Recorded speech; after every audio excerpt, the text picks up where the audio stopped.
but the way in which most of us nowadays are actually experiencing campaigning, which is, on our devices. Yeah. I mean, door-to-door campaigning will, of course, intensify as election draws nearer. But a lot of outreach, even then and now, is via social media. A lot of this isn't really about the issues. We see candidates cooking and exercising, for example. I'm wondering, I mean, do the candidates know something that we don't? I mean, is this actually what voters want, Ian?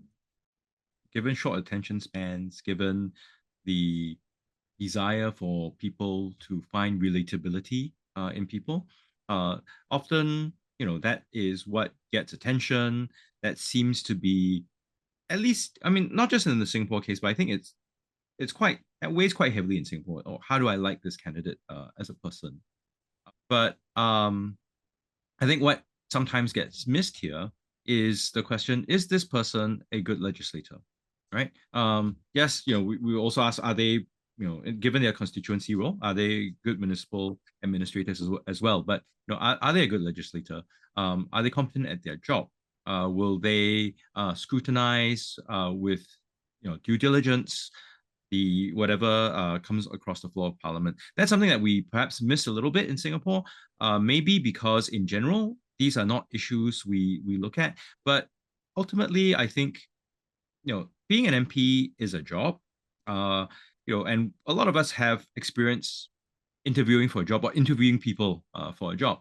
And yes, whether this person is a nice parent or has pets is one thing. It's nice to know, but ultimately, we also do want to know: can they fulfill the job? Can they do their job well without fear or favor?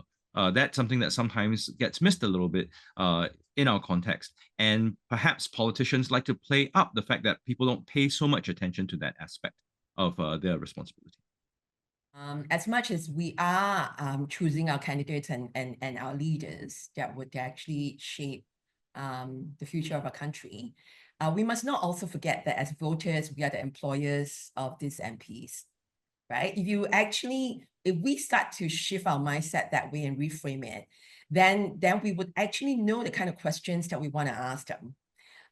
Actually, including when they come to our door, but also when we meet them on the streets or in a hawker center while we're having our meals. As we all know, yeah, of course, in the job interview, there's often a lot of small talk. Candidates may try to show off their personality, charm us with their hobbies, or try to make us feel comfortable.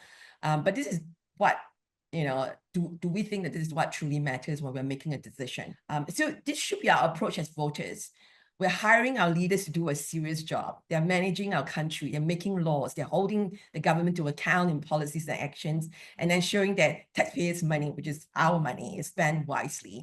And I think the other part of it, in terms of job interview, I would say that we need to assess their problem-solving skills, right? MPs are not just ceremonial figures. They're not supposed to just cut ribbons. They are actually decision makers. And so we need to make sure they can think critically, ask tough questions, and push for meaningful change. Last but not least, as with all job interviews, we need to evaluate their character, right? Will they put the needs of their constituents first, which is us, or will they be distracted by other priorities to the point of them not being full-time MPs? And can we trust them to act with integrity and accountability?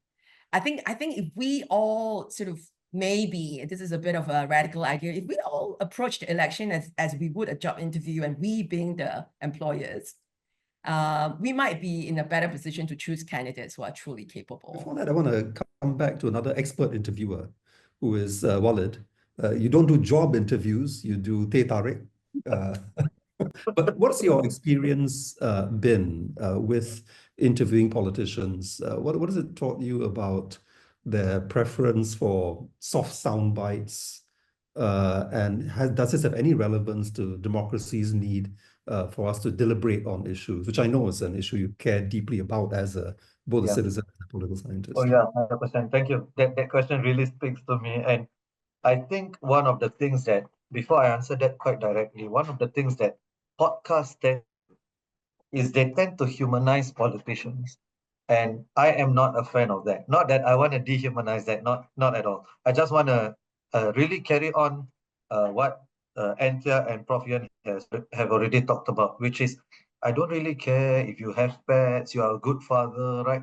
Because relevant. So I don't want your origin story as why you really wanted to join politics for two reasons why, right? Like a lot of it is not relevant, some of it is, and second of all, you know how autobiographies is seriously unreliable because we tend to over romanticize our own past, and we uh, rethink the events and reinterpret those events. But what has doing this for 110 episodes taught me? Well, one, it's much easier to get opposition politicians on my pod than PAP politicians. Although I have gotten so far in this election period 3 PAP politicians, and by all accounts, actually they have done pretty well. They've been DMing me, oh, I didn't know Rahayu was that eloquent and so on, and it's really This a is wonder why they don't not. this is you're referring to the Minister of State that you interviewed Yeah, last week. Minister of State, and Zul, and so why don't more of them come on, right? But I was thinking, well, maybe not everybody can do a 1 hour interview, right? Where it's more unscripted.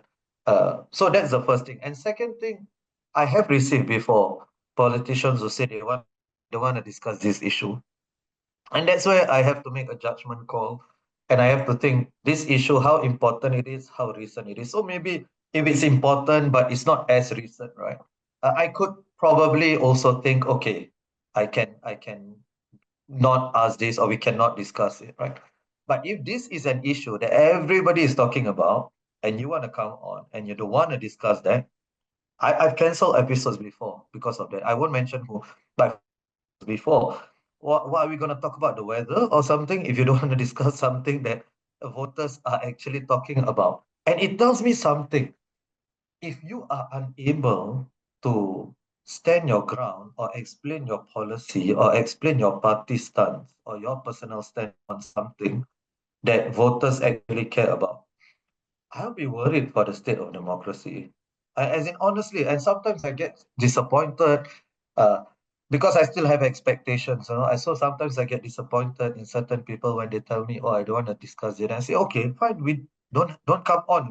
I'm not earning any money from this. It's not as if I really need this or anything. And I'm really doing this to really, it's for democratization.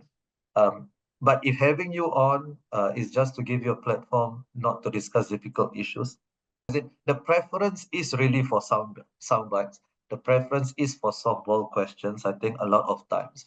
Um, but that is also up to the interviewer to resist, to reject. Right. Now, I don't always manage to do it. I have to admit, I don't always manage to be able to call people to account as strongly as I can, right?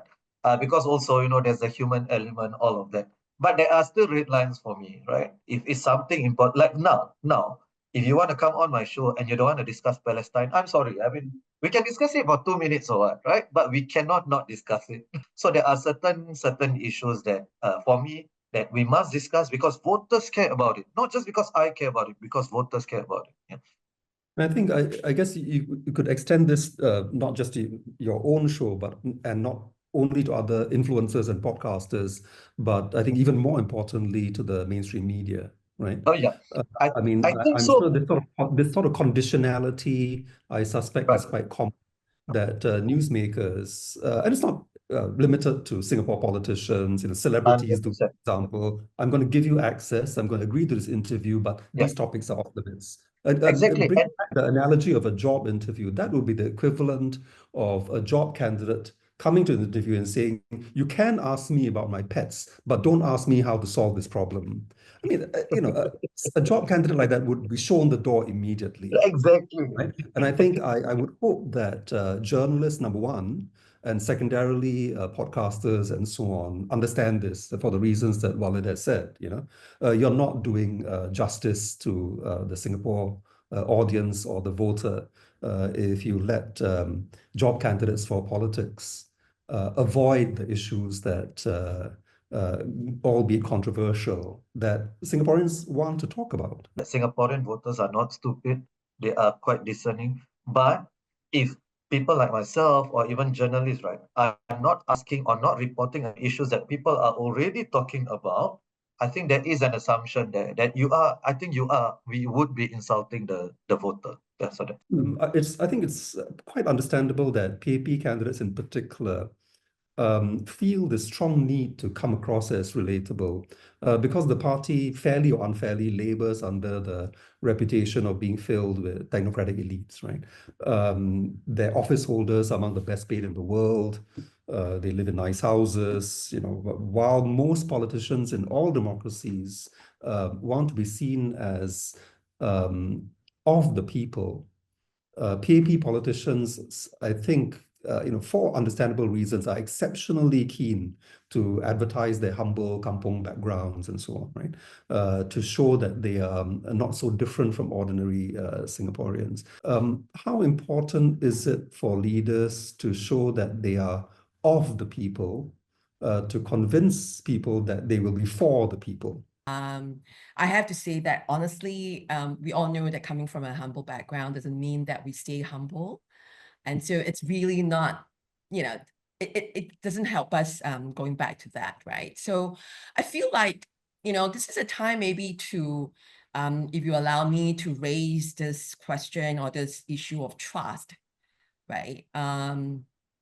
So because if we are looking for leaders who are serving us, who are serving the people, then trust is a big part of it. And trust is built on more than just a shared background, and this is going to be a little bit, it's actually based on a trust theory. And we do that a lot in the leadership, fields. So it's called a trust theory or trust equation. And so what is it made up of? It's sincerity plus competence plus reliability divided by self-orientation, right? And so this whole, sincerity, straightforward, is about being genuine, that you care about the people you serve. It's not just putting on a persona for the campaign. Competence, we talked about it already a lot. In terms of the qualifications, the understanding, they're fit for purpose, they're right for the job. Reliability, of course, is for them to be dependent on, that they can be dependent on to follow through on their promises, especially and even in tough times. Now, self-orientation, this is critical, right? This is, again, what we shared earlier, that they must prioritize public interest over their own personal gain or political ambitions. So I feel like, therefore, when we talked about, what are we looking for in these leaders in terms of the qualities? We're really looking to be able to trust them. Of course, there are other leaders' qualities, and if I use the Work Well Leaders, model, which has also been researched, you will think about qualities like courage, compassion, commitment, and clarity. But I think what I'm essentially saying, I'm not trying to throw so many of this. It's not just about electing someone who seems of the people. It's about electing someone who has the trust, the values, the leadership qualities to govern effectively. Because, the most popular politician of the last decade, Tharman Shanmugaratnam, always sounded patrician, right? Never tried to appear like he's just a kampong boy or whatever. Although he does, plays football, that helps, right? Why is it so difficult for the ruling party in particular to understand that relatability is not really the evidence shows that it's not a guaranteed vote winner. So this is where, when you look at someone comes in, clearly, someone who is very erudite, someone who is very used to talking about and working with more sort of abstract kinds of things. But I think what he effectively does is to show people that he genuinely cares, that he's, in the way that he sort of talks about issues, in the way that he engages people, he shows that he is actually interested in what people have to say. That you have people who will talk about their backgrounds and all that, but sometimes they don't give individuals or the public when they're in a sort of more public setting a sense that they care or are interested in what the public or their voters have to say. And so just to show that you have a similar background perhaps is not enough.